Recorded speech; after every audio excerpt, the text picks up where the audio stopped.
If you're a pet owner, you know how stressful it can be to schedule vet visits, especially for urgent concerns. That's where Vetster comes in. But is it really worth using? Here's my honest review after trying it firsthand. Vetster is an online platform that connects you with licensed veterinarians through video calls. The surprising truth is that you don't need to leave your home, which saves time, travel, and the stress of bringing anxious pets to a clinic.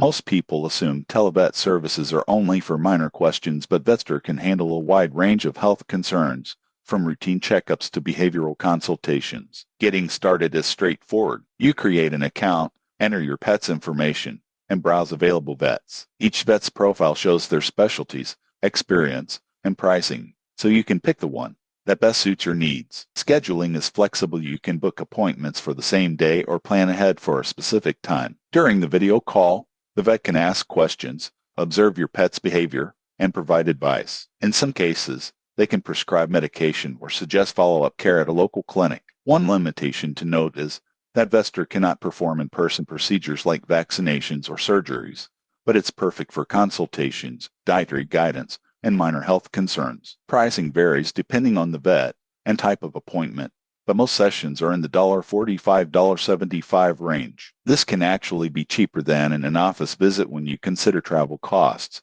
and time saved.